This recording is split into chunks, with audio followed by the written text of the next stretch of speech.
What's up, man? My name's Caso. Oh shit, I'm the CEO, watch how you talk, bitch. I should have a hazard sign across my chest, I'm toxic. Little man, take the bass, set your voice when you're talking to me. I don't give a fuck about who you trying to be. People me on the hip like a page, you pull up and party, turn into a rage. You sipping on honey, you sipping on Jaeger. WrestleMania got put to a table. You're now watching Crown on SaraG TV. That's just how the world spins. I guess I'm selfish every now and then. You sin, I sin. You bleed, I bleed. You lose, I lose. I'm human too. Yeah.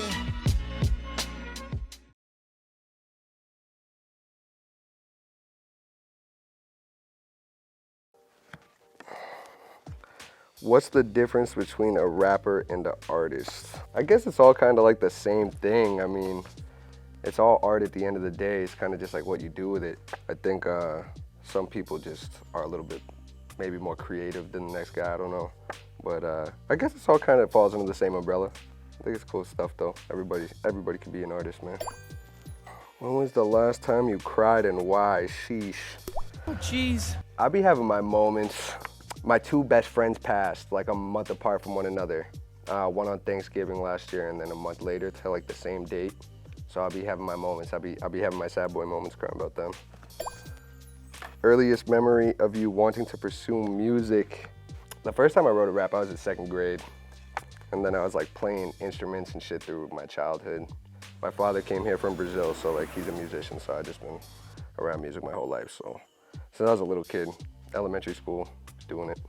Love it. What is one thing you wish you knew sooner on how to navigate the music industry? I feel like a big thing is people get so in their heads and they kind of like wait for like this perfect moment for something when there's like no such thing, because there's a reason you made it in that moment or whatever the case may be. Like, you can't make new fans, you can't connect with people if you don't like release the music or like actually be an active person in the music industry. So like you have to be dropping music consistently, and consistency is everything. You're gonna get better over time.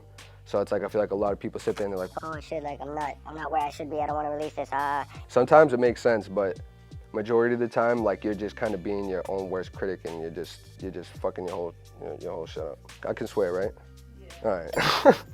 If you had to perform one of your songs to your favorite artist, what song are you performing and why? That's tough. That's tough. I guess I would probably do the new song I just dropped. The butt song.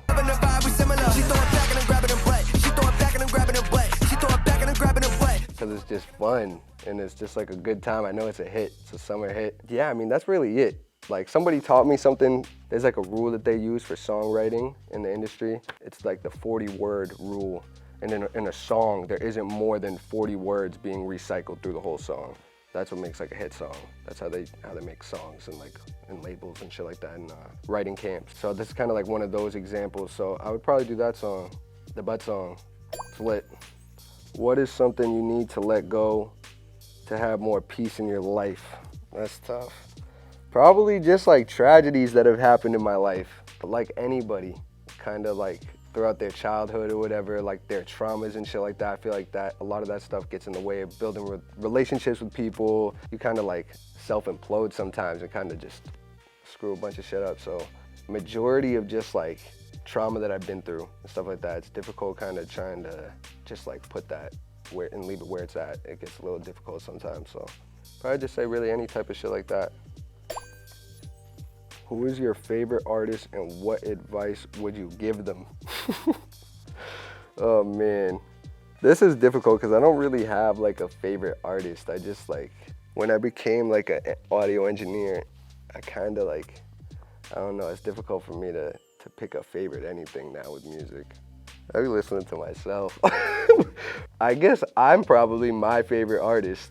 The advice that I give myself would be to just keep doing what I'm doing, keep dropping the music, stop holding on to the heaters, stop holding on to the bangers, give it to the people. So that's what I'm doing now. I'm taking my own advice, dropping my album September 1st, so I gotta get my life together. Have you ever picked the wrong girl out of the friend group? That's the story of my life. Man, what do you know? It's funny because with women, like, it's difficult to kind of know, like, you're kind of just maneuvering through the motions, I guess, as a man. Yeah, nah, this is my life in a nutshell right here. This question. I feel attacked right now. I feel a little bit of attacked. All right, is social media a gift or a curse? It's both. If I didn't make music, I wouldn't be on social media though. I low-key hate social media, but I love it because memes, there's a lot of funny shit on there. I'll be laughing all day. I mean, it's cool. I guess you can like meet people. There was this kid, it was low-key a little scary. We ended up in like this Facebook group together at one point, years ago, like in 2014. He was like a big fan of my music. It was like cool, like at one point, like for my birthday, he sent me like, it was like $500 or something, like to just like do whatever I wanted, like with the money and put it into music or whatnot. And it was like cool, I was like, oh wow, and then we were like chopping it up, and then randomly one day he like bought a ticket to Boston. And I was kind of like, I don't know what's going on. I feel a little weirded out by this. And then like he was calling me to link up, and like I was like, all right, like I'm just gonna do it. I'm gonna do it. I'm not, like, this is stressful, but I'm gonna do it. And like I linked up with him. He actually ended up being pretty cool. And then I introduced him to like a bunch of my friends, like Brew Lewis, Tony Bodega, like a bunch of people, Boogie, and like it was cool. But and then he turned into a fucking weirdo. And like it was a whole thing. He was from Arkansas. He had like never seen the ocean in his life. So like I brought him to the beach and shit, it was cool. But and then he turned into a weirdo. So like it kind of turned into a curse, I guess. That shit's strange. I would never just go see somebody, I don't know. Think about the last person you cut off. What was the reason? Who was the last person I cut off? I feel like I be cutting people off all the time. Honestly, like, if you just like get under my skin in any which way, shape, or form, I'm immediately cutting you off. It's like, it's not worth the energy, like dealing with you. You got about one chance to mess up, and then after that, you show a little glimmer of anything like that, I'm all set. You're getting cut off.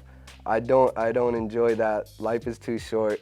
If you're just like not a good vibe, or like you're just pissing me off in any way, I'm all set. My temper is kind of thin. So yeah, get cut off quick.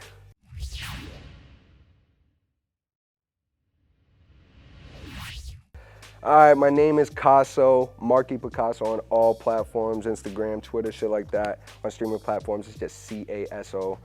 My album Picasso is out now. You can go stream that. It's lit, all bangers, all mixed and mastered by me. So listen to that. A lot more music on the way, tons of videos on the way. I look forward to y'all just tapping in and just enjoying the music, man. What's up, man? It's Big Caso. Make sure you like, subscribe, comment on SaraG TV. This is Crown, you know the vibes.